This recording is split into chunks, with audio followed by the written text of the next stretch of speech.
Mon nom c'est Anatolia. Je suis chrétienne. Je suis de l'église évangélique internationale Bethel. Et ma mère spirituelle, c'est la servante de Dieu, Oku Antoinette Déborah. Bon, ce matin, je vais vous rendre mon témoignage, je vais vous rendre la vie que j'ai menée avant de connaître vraiment Christ. Avant, j'étais dans une communauté où je priais, je servais Dieu là-bas et tout. Vraiment, j'étais active dans cette communauté. Je me disais chrétienne, c'est vrai, mais je menais vraiment une vie qui n'était pas agréable. Je travaillais, je couchais avec des hommes par-ci et par-là, même avec des hommes vraiment dits qui servent le Seigneur. Excusez-moi si je ne vais pas dire de quelle confession, mais que des hommes qui servent le Seigneur, vraiment j'avais une relation très poussée avec un homme. Et nos relations, on les faisait dans le presbytère.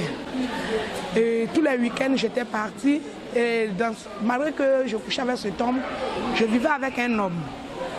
Je vivais chez lui et je travaillais. Tous les week-ends, j'étais partie du boulot. Tous les vendredis soirs, je pars et je rentrais le lundi.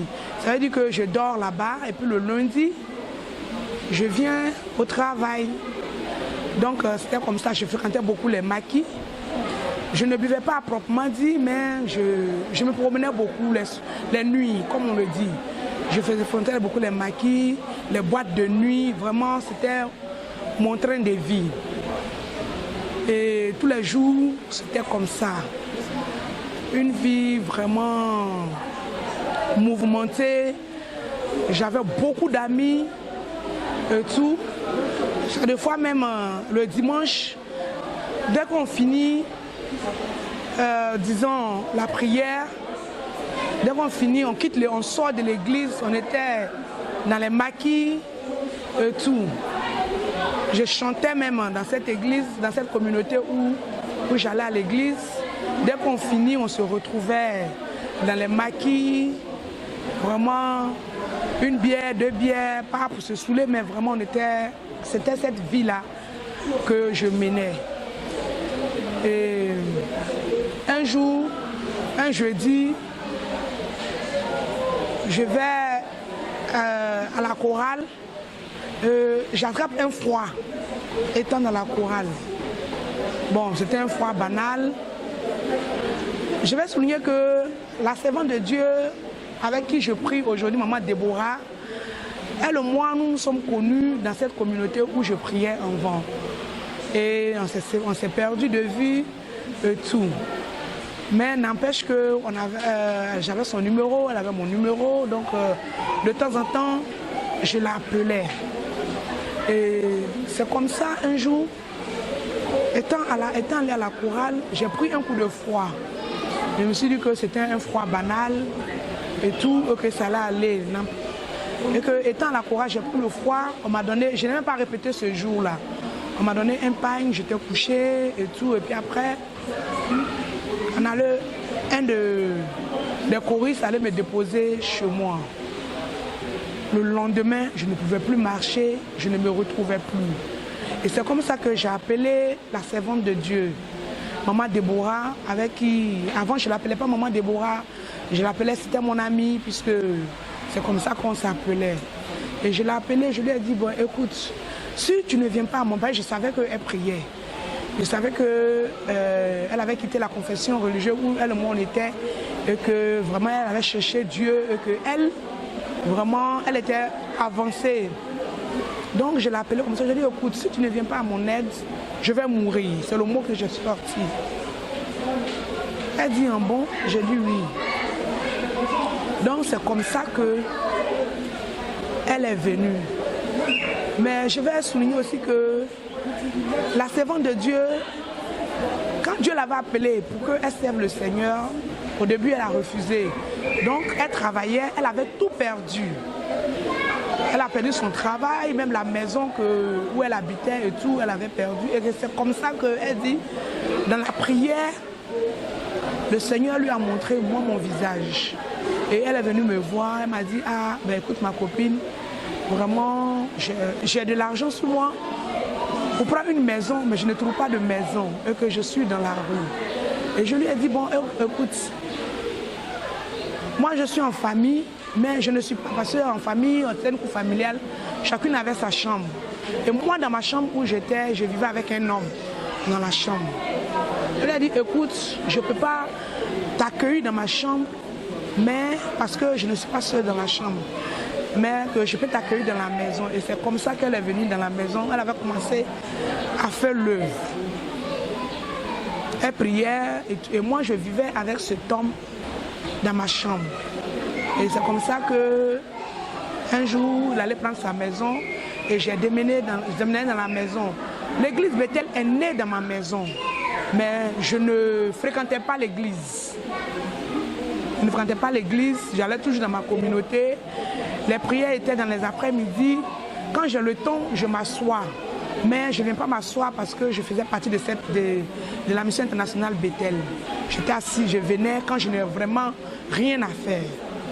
Quand je n'ai pas de sortie, quand une amie ne m'a pas appelé pour me dire, écoute, on doit aller dans tel coin, on doit aller dans un maquis, on doit aller dans une boîte de nuit, je venais m'asseoir quand je n'ai vraiment rien à faire. Et c'est comme ça que je suis tombée malade. Et quand je l'ai appelée, elle est venue à mon secours, elle est venue, ils ont prié pour moi. Quand ils ont prié, le même jour qu'elle est venue, quand ils ont prié, ça allait chez moi, le vendredi, je me suis relevée et tout. Et j'ai dormi. Le samedi matin, ça n'allait toujours pas. Là même ça s'était aggravé et tout, je ne pouvais plus marcher. On était sur un immeuble, on était au premier, je ne pouvais pas marcher. Donc on m'a mise au dos pour me faire descendre, pour pouvoir m'emmener à la clinique. Quand nous sommes arrivés à la clinique, j'ai dit bien d'un froid, j'avais froid. D'un froid, on est arrivé à la clinique. Le médecin qu'on a trouvé dit qu'il faut qu'on m'opère. J'ai suivi l'opération. Après l'opération, une toux, je ne sais d'où elle est quittée. Le lendemain, dès que je suis sortie à mon réveil, je me suis réveillée avec une toux. Vous voyez, une opération, quelqu'un qu'on a ouvert le ventre. Et je vais dire que ce n'était pas ma première opération. J'étais à ma 4e opération. Et quelqu'un qu'on a ouvert le ventre qui tousse. Quand on venait d'opérer, on a cousu et tout, qui tousse. Donc c'est comme ça que j'ai commencé à tousser et tout. Et le médecin a dit, ah, que cette toux-là, il faut qu'on me fasse des radios. Après les radios, il dit que j'ai du sang dans les poumons, j'ai de l'eau dans les poumons, pas du sang mais de l'eau. Il faut qu'on me fasse une ponction lombaire. Et la ponction lombaire, une fois que, quand il a mis l'aiguille, c'est le sang qui est sorti, ce n'est plus l'eau, parce que normalement quand on dit que tu as de l'eau dans les poumons, c'est de l'eau qui doit sortir. Et moi, à mon cas, c'était le sang qui est sorti. Le médecin, il a eu peur. Il nous a carrément chassés de sa clinique. Il a fait un papier rapidement. J'étais toujours avec la servante de Dieu, puisque c'était mon ami. Je ne priais pas encore dans son église. Mais comme il dit que je suis son ami et que quand je l'ai appelée, mes petites sœurs et tout priaient avec elle. Mais moi, je n'étais pas dans son église parce que moi, la vie que je menais. Et puis, elle, sa vision, et tout, l'église évangélique et tout, c'était pas ça. Donc moi, je ne priais pas dans son église. Mais elle ne m'a pas abandonnée. Elle m'a assistée. C'est comme ça que elle m'a prise, elle et ma petite sœur. Nous sommes allés, le médecin nous a chassés carrément de sa clinique. Il a donné un papier pour que j'aille au centre antituberculeux. Il a donné le nom d'un médecin. Arrivé là-bas, quand le médecin, quand il m'a vu, et tout ça, c'est en espace d'une semaine, hein, c'est pas, disons, j'ai pas fait un mois de maladie, en espace d'une semaine. Quand le médecin m'a vu, le médecin a trouvé que j'étais mal en point et que vraiment, elle ne pouvait rien faire. Et même étant dans la cour de le centre antituberculeux d'Agamé, je suis tombée dans les pommes. Je me suis écoulée et tout, les gens m'ont soulevé, me mettre dans le véhicule. Elle a dit qu'elle ne peut rien faire, que je suis mal en point et tout, et qu'elle ne peut vraiment rien faire pour moi, qu'il faut que j'aille au CHU de Cocody. Et c'est comme ça que ma petite soeur et la servante de Dieu m'ont prise, m'ont mis dans le taxi, m'envoient au CHU de Cocody. Et comme arrivé au CHU de Cocody, les médecins étaient en grève. Je dis bien, arrivé au CHU de Cocody, les médecins étaient en grève. Je dis bien, les médecins étaient en grève. Et ils ont refusé de nous recevoir. Et la servante de Dieu et ma petite soeur, Madame Dimi, donc ils n'ont pas pu me faire sortir du taxi. J'étais dans le taxi et c'est la servante de Dieu et ma petite soeur qui sont allés vers les médecins. Les médecins ont refusé de nous recevoir. Ils ont refusé même de venir me voir même dans le véhicule. Et étant dans le véhicule, j'ai fait les selles sur moi. J'ai urné sur moi, j'ai fait... Quand j'ai dit les selles, ça veut dire que vraiment, ceux qui connaissent une personne qui doit mourir disent que j'ai fait mes dernières selles, ce que je dois faire et puis mourir. Et c'est comme ça que ma petite soeur, Madame Dimi, s'est rappelé que j'avais une carte d'assurance et qu'elle allait m'envoyer à la clinique. C'est comme ça que nous nous sommes retrouvés à la clinique de l'Indénié. Madame Dimi et la servante de Dieu, Maman Déborah, se retrouvaient à la clinique de l'Indénié. Quand je suis arrivée à la clinique de l'Indénié, je suis arrivée là-bas, on est arrivé là-bas aux environs de 11h midi par là. Pour quelqu'un qui était en train de mourir, je ne faisais pas de température. On m'a reçu aux urgences, les médecins même, parce qu'il était midi, il fallait que les médecins, c'était leur heure de descente. Mais personne n'est descendu.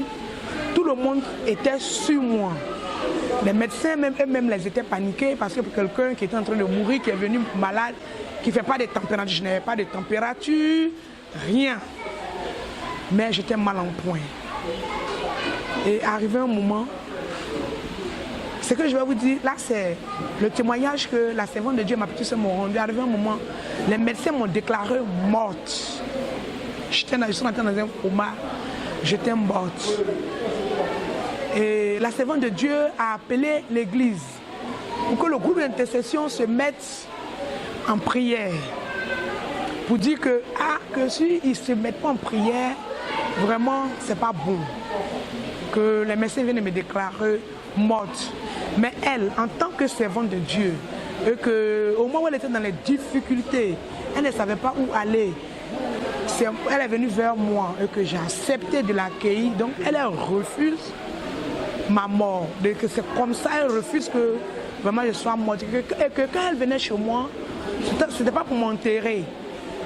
Que ce n'était pas vraiment pour qu'on m'enterre. Donc c'est comme ça qu'elle s'est mise en prière dans le sein même de la clinique.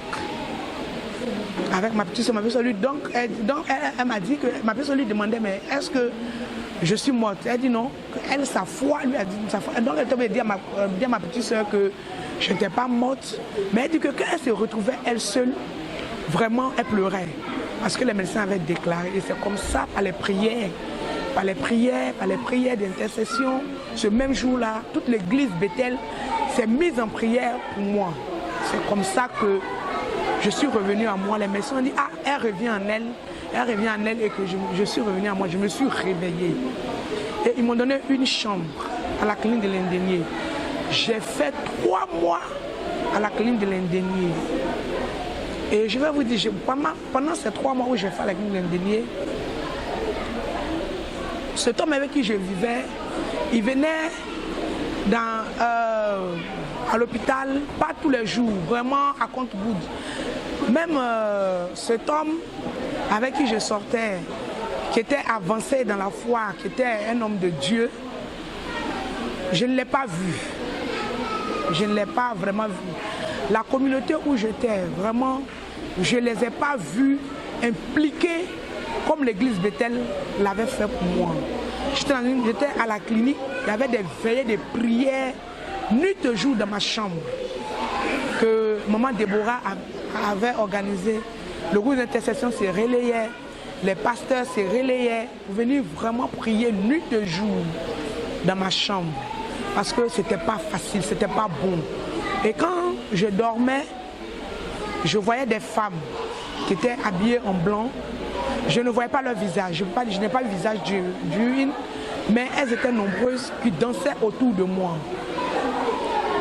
Mon dos était vraiment dans la chaleur. C'est comme si j'étais sur de la braise. Vraiment, j'avais chaud. Je souffrais les nuits, je souffrais le matin.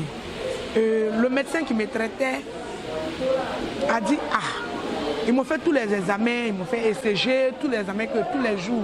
Ils m'ont fait des échographies. On dit, et la toux était toujours là.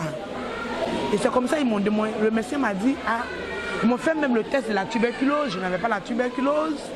Le médecin a dit, que vraiment, il est venu vers moi, il a dit, ils m'ont même fait la pression lombaire là-bas. L'eau est sortie petit, mais le sang est sorti beaucoup encore. Le médecin a dit, bon écoute, je te fais une proposition, si tu veux tu l'acceptes, si tu veux tu la refuses. Et que tu n'as pas la tuberculose parce qu'on a pris ta salive, on a fait la radio, tu n'as pas la tuberculose, mais tu as une toux, on ne sait pas comment faire pour guérir cette toux. Tous les médicaments de toux, on ne sait pas comment faire pour guérir cette toux. On te fait une proposition, si tu veux tu l'acceptes. Il a dit, si tu veux, on te donne le médicament des tuberculeux, si tu veux tu prends. Si tu veux. Il a dit au médecin, j'ai dit que je n'ai pas le choix. Où je suis là, je cherche que la guérison. Si vous pensez que c'est le médicament de la tuberculose qui va faire que la toux va s'arrêter, il n'y a pas de problème. Que je veux ce médicament. Ce médicament, ce n'est pas des petits comprimés. Ça, même à mon pire ennemi, je ne vais pas lui souhaiter ça. C'est des gros comprimés comme ça et qu'il faut prendre à jeun à 6 h du matin sans manger. Et j'ai fait ce traitement pendant 6 mois. Sans interrompre ça un seul jour. Et pour sortir de l'hôpital même, sans me voir même, on a fui de l'hôpital. Ma petite soeur a fait un tapage pour que je sorte de l'hôpital. Parce que à la louche ça allait, ce n'était plus des médicaments qu'il me fallait, mais il fallait que je sois dans le feu de la prière. Il fallait des prières intenses. Donc c'est comme ça que elle a voulu que je sorte de l'hôpital. Donc elle a fait un tapage et les médecins étaient obligés de me libérer, ils m'ont libéré. Et quand ils m'ont libéré, il fallait que je vive caché. Mes parents ont fait un tapage pas possible. Soit disant que on me cache, que je suis malade, on me cache et tout. Ma maman a fait toute une scène, pas possible. Elle a dit que je l'ai traité de sorcière, que nous l'avons traité de sorcière parce que je suis malade. On ne lui a pas dit que j'étais malade et tout. J'étais chez ma petite soeur, je vivais vraiment cachée. Même le miroir, une femme que je suis, les femmes aiment bien le miroir, même le miroir, j'avais peur de me regarder dans un miroir. J'avais vraiment peur, tellement j'étais amaigrie. Je n'avais plus de chair vraiment sur la peau. J'avais peur du miroir, j'avais peur des gens, je me cachais, je ne voulais pas que les gens viennent me voir et tout.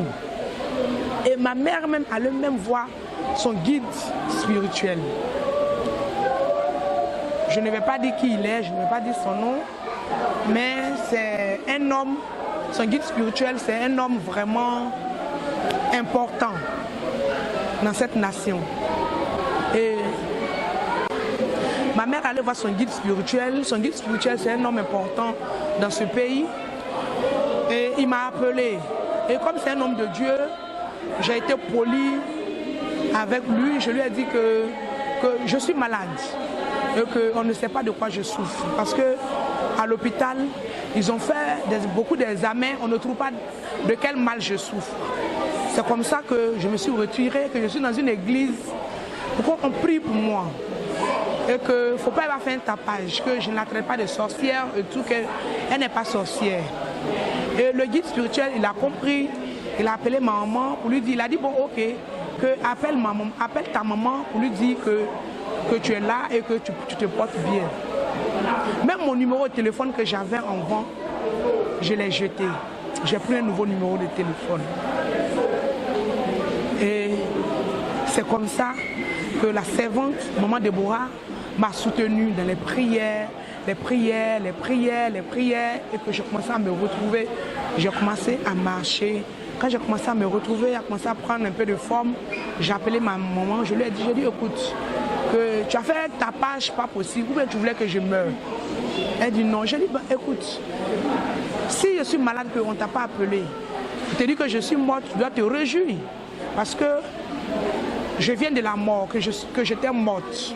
Et que c'est Dieu qui m'a fait sortir, que je suis vivante maintenant. Donc tu dois te réjouir, mais tu n'as pas fait un tapage, à courir de ci, de là, pour dire que j'étais de sorcière. Et ça, je n'étais jamais traité de sorcière, mais j'avais besoin de prière et c'est ce que j'étais en train de faire. Elle a compris, elle a dit ok. Donc c'est comme ça que quand j'ai commencé à me retrouver et que j'ai commencé à prendre des formes, j'ai dit ok. La servante de Dieu, elle ne m'a pas laissé. Et moi, ce que je vais vous souligner, c'est que j'ai travaillé, on m'a renvoyé de mon travail. Sans même, jusqu'à aujourd'hui, personne ne sait pourquoi on m'a renvoyé. J'ai perdu mon emploi et je n'ai plus retrouvé d'emploi. J'ai les diplômes. J'avais plus de 10 millions dans mon compte. Cet argent a disparu. Je n'ai rien fait avec. Je n'ai pas investi. Je n'ai rien payé. Je n'ai rien fait. Cet argent a disparu dans mon compte. Je ne sais comment. Vraiment. J'ai payé les médicaments. Même parce que je tombe malade, je n'avais plus rien. J'ai une de mes amies, que je vais taire le nom, elle se reconnaîtra le jour où elle va avoir ce témoignage, qui m'a beaucoup soutenu et qui continue de me soutenir jusqu'à aujourd'hui. La servante de Dieu, Maman Déborah, en tout cas qui m'a soutenu et continue de me soutenir jusqu'à aujourd'hui. Ma petite soeur, Madame Dimi, qui m'a soutenu vraiment jusqu'à aujourd'hui. Et c'est comme ça que j'ai dit, bon ok, voilà une église, malgré que la servante de Dieu est mon amie, mais que je ne fréquente pas, mais qui m'ont soutenu dans la prière, et tout, pourquoi ne pas appartenir à cette communauté? Et c'est comme ça que je suis arrivée à l'église Bethel. C'est arrivé à l'église Bethel, j'ai dit bon, ok, moi je ne sais rien faire d'autre que chanter. Donc, maman, je vais partir maintenant de l'église que moi je suis en train de prier, je prends mon sac et je sors. Maintenant, je dis, je fais partie de cette église et que je fais partie du groupe musical.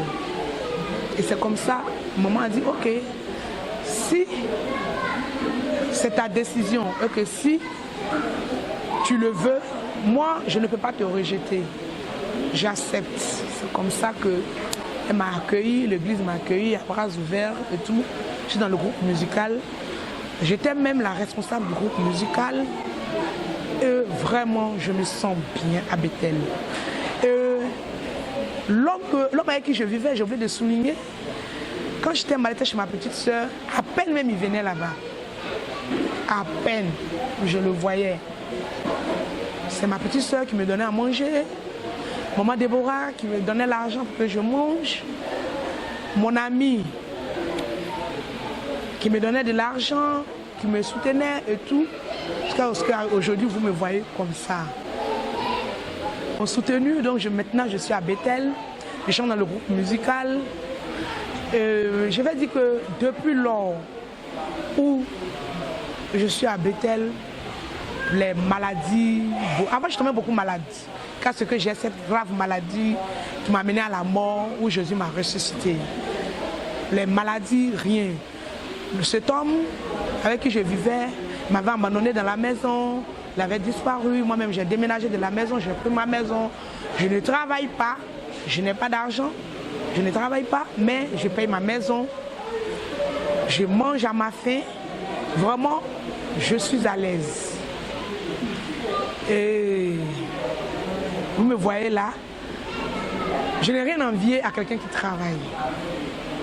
Vraiment, je vis ma petite vie et tout, et je suis à l'aise. J'aimerais dire à quelqu'un, à une sœur, à un frère, peut-être que la vie, si moi je vais dire que j'ai vécu, parce que j'ai travaillé, j'ai eu de l'argent, mon père même avait de l'argent. Donc moi je n'ai pas vécu vraiment dans la misère et tout. Mais cette vie-là, j'ai laissé. J'ai laissé, je suis Jésus-Christ. Si tu es dans cette vie-là, je t'exhorte aujourd'hui à suivre Jésus et à venir à l'église. Si tu vis dans le péché, tu vis vraiment une vie de débauche, parce que cette vie-là, je l'ai vécue et je sais ce qui est dedans. Jésus n'a pas voulu que je reste dans la mort. Je sais que si j'étais restée dans la mort, j'étais en enfer. Je ne dis pas que je suis parfaite, mais je sais de suivre les voies du Christ. Donc, toi, ma soeur, toi, mon frère, qui vit dans la débauche, tu penses que la vie que tu vis là est bien. Je te dis non. Parce que moi, Léa, je l'ai vécu et j'ai tout laissé tomber aujourd'hui et que je suis Jésus-Christ de Nazareth.